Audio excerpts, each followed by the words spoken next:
Ya, kalau kita lihat di sini, grafik konsolidasi itu mempunyai bagian lurus. Bagian lurus yang dimaksud itu yang ini.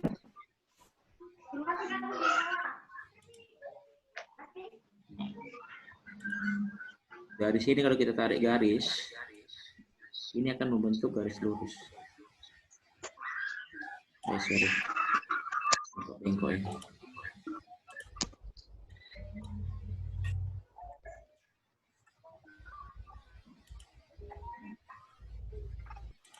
Jadi kurang lebih di sini ini akan membentuk garis lurusnya. Ini bagian yang lurusnya ya, anggap saja ini lurus ya. Hasilnya mati kita pakai mouse. Jadi selalu akan membentuk garis lurus. Selain garis grafik bengkok ini yang melengkung ini, kan grafik konsolidasi itu bentuknya seperti ini. Kemudian dari sini ke sini lagi. Selalu bentuknya seperti itu. Maka grafik ini adalah bagian lurusnya. Paham ya maksud saya ya? Dari grafik ini ada bagian lurusnya. Paham maksud saya? Halo? Paham yang saya maksud? Iya, Pak. Jadi ini grafik ini pasti membentuk garis lurus. Ini dia ada bagian dari lengkung ini ada bagian lurusnya. Jadi indeks kompresi adalah kemiringan dari bagian lurus grafik E log P. Jadi grafik E log P ini grafik E, ini log P. Jadi arah Y ini adalah sumbu tegak, itu adalah grafik. Ini ya. Ini grafik sumbu tegak ini ya. Ini adalah E. Sementara yang horizontal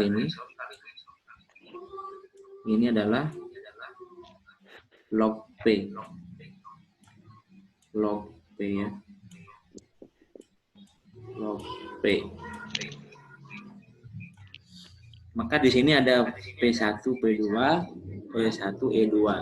Penentuan P1, P2, E1, E2 masih ingat ya pertemuan kita yang terakhir bahwa P1 itu dekat dengan sumbu 0 di sini.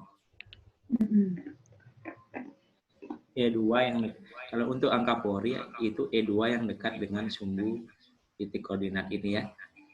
Paham ya? Masih ingat ya? Gimana yang lain?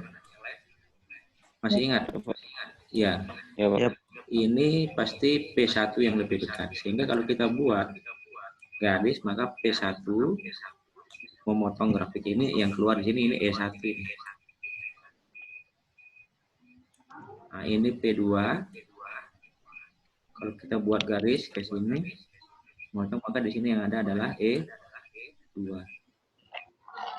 Maka yang disebut sebagai indeks pemampatan atau indeks kompresi itu adalah kemiringan. Berarti berapa besar kemiringannya ini? Itulah indeksnya adalah kemiringan dari bagian lurus ini. Jadi ini tidak termasuk. Karena ini bukan bagian lurusnya. Yang dimaksud bagian lurus yang bagian yang lurus ini aja. Kalau kita pakai mistar ya misalnya, maka kita akan dapatkan garis lurus pada grafik ini, itu maksudnya. Ya, seperti ini tadi ya. Dinyatakan dengan persamaan koefisien kompresi sama dengan delta E per delta log P action. Kalau delta E itu berarti E1 dikurang E2, ya.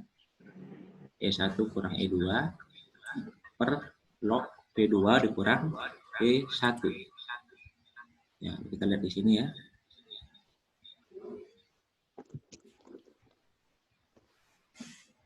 Ini E2, ini E1. Ini P1, P2. Berarti CC sama dengan E2 kurang E1 per P2 kurang P1. Sorry, E1 kurang E2 per P2 kurang P1, tapi dalam log. Gitu. Kenapa dia yang di atas itu E1 kurang E2? Karena posisinya E2 kan, E1 kan di atas. Jadi ini dikurang ini, dibagi log P2 dikurang P1.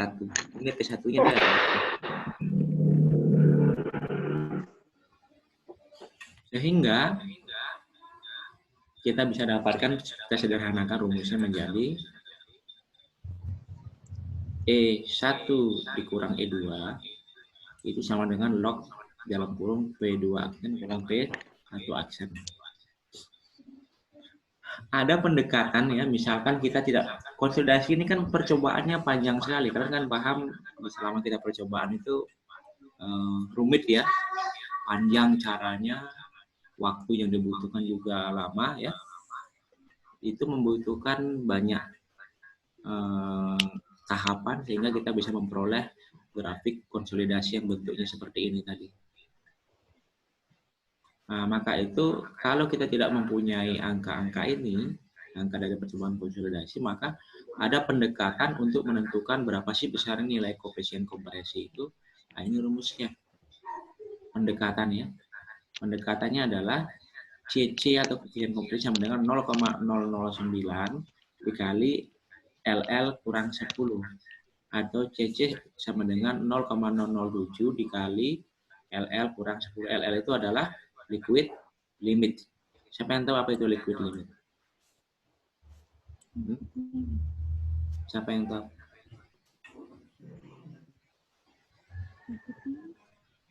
Apa itu liquid limit? Batas cair. Batas cair. Ya, batas cair ya. Batas cair. Batas cair. Oke. Kita dapat dari percobaan apa ini liquid limit? Ini metan 1 ya.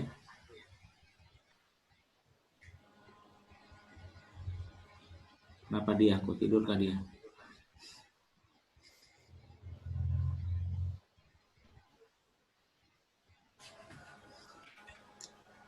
Ngopi dulu, ngopi kalau ngantuk ngopi. Dari percobaan apa kita dapat ini liquid limit?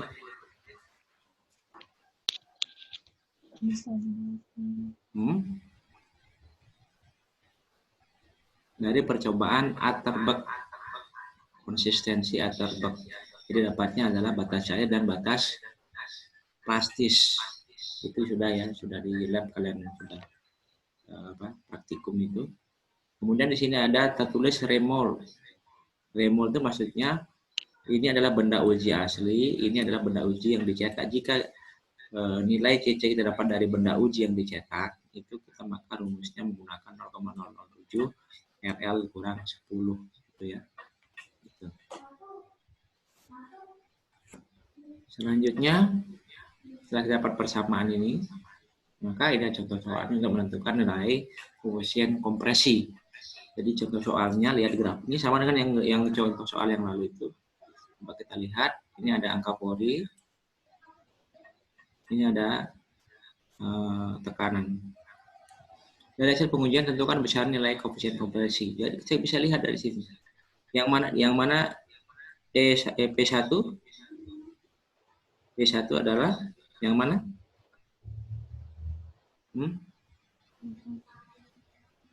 Kalau dari grafik ini P1 itu yang ini ya. Ini P1. Ini. Sorry ini ya ini. Ini P1 ya ini.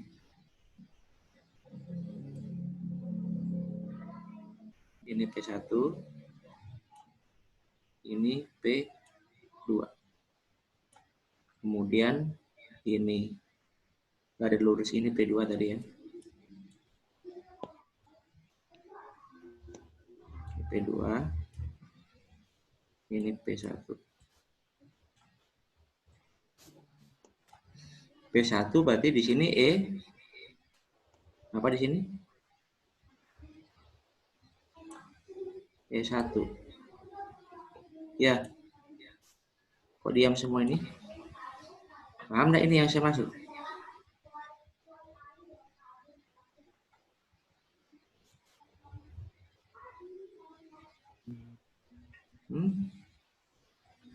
Paham ya?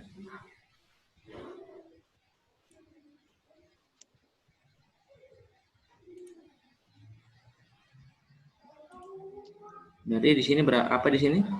Ini P2 maka yang sebelah sini apa? Nggak usah di unmute, biar Mi bicara saja, tidak apa-apa. Supaya kita bagus diskusinya. Apa di sini? E2. E2. Waktu kita dengan 10 menit lagi. Nah, nanti setelah kita putus sebentar ya. Putus sebentar, silakan join lagi ya. Kalau sudah putus sebentar, kita join lagi. Jadi 10 menit lagi kita akan terputus ini. Setelah itu join lagi ya. Join lagi kayak tadi, oke? Ya, Pak. Oke, ya kita lanjut dulu. Jadi ini E1, ini E2. Nah, maka didapat di sini P1 sama dengan 200. Ini ya, ini kan 100. Ini kan 100.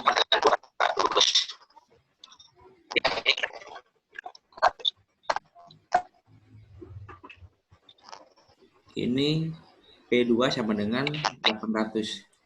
Tahu di mana dapat 200 dengan 800?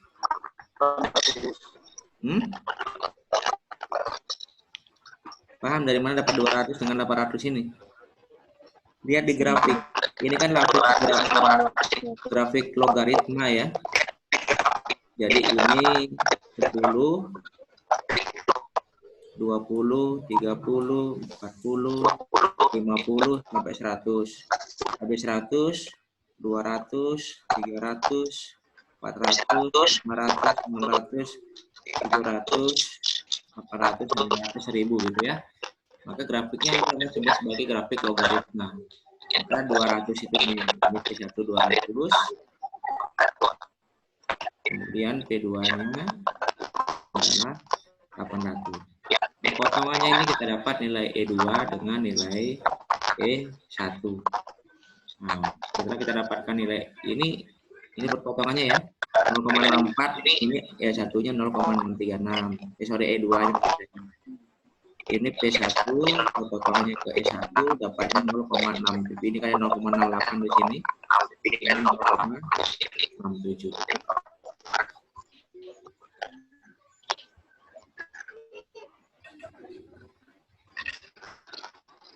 Ya, pahami ya? Ya. Pahami. Bisa diikuti itu? Bisa, Pak. Saya. Nah, setelah itu kita tinggal kasih masuk persamaan. Kurva yang mendekati bentuk garis artinya durasi ini ya. Di garis linearnya ini. Maka CC sama dengan masukkan saja dulu misalnya. Angka-angka tadi kita masukkan, dapat nilai CC adalah 0,056.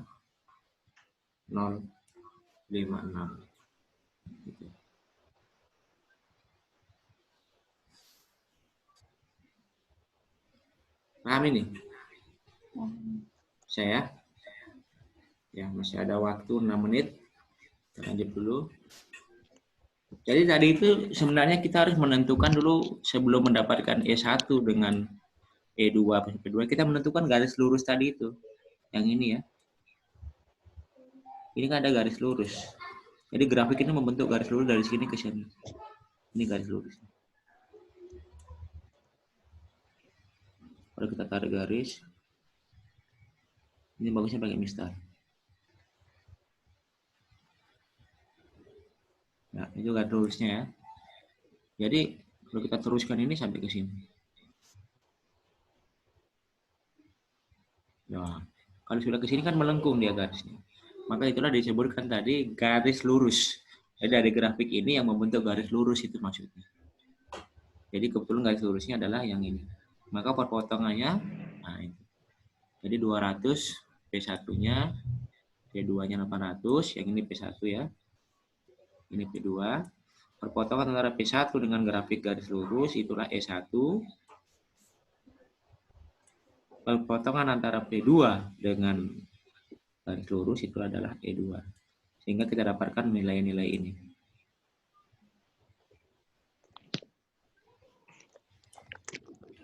Nah, kita dapatkan nilai ini, tinggal masukkan ke dalam rumus perhitungannya. Ya. Maka kita akan dapatkan berapa besarnya nilai apa? CC atau koefisien kompresi. Ya. Gimana, paham? Ada yang ditanyakan sampai di situ? Sebelum kita lanjut materinya yang lain. Paham ya? Ya, Pak.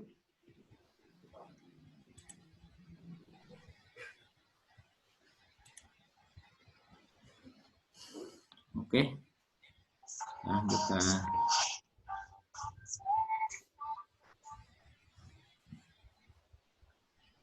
ya untuk sesi pertama kita akhiri dulu. Saya tutup lagi nanti. Habis ini kalian gabung lagi ya, karena waktu kita cuma 40 menit untuk siap satu sesi. Jadi ini saya tutup dulu.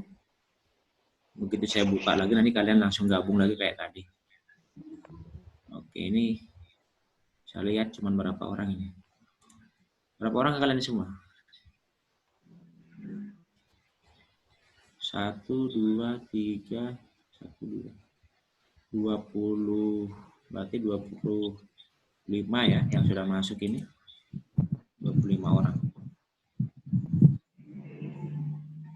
Totalnya berapa semua? Mana ketua tingkatnya? Makmur? Samil? Berapa orang semua kalian?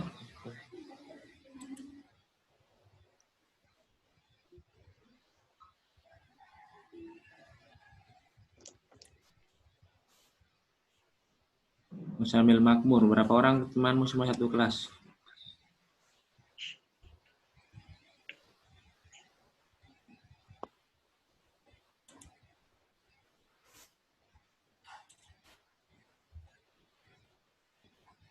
Ya, oke ya, kita tutup dulu. Nanti gabung lagi.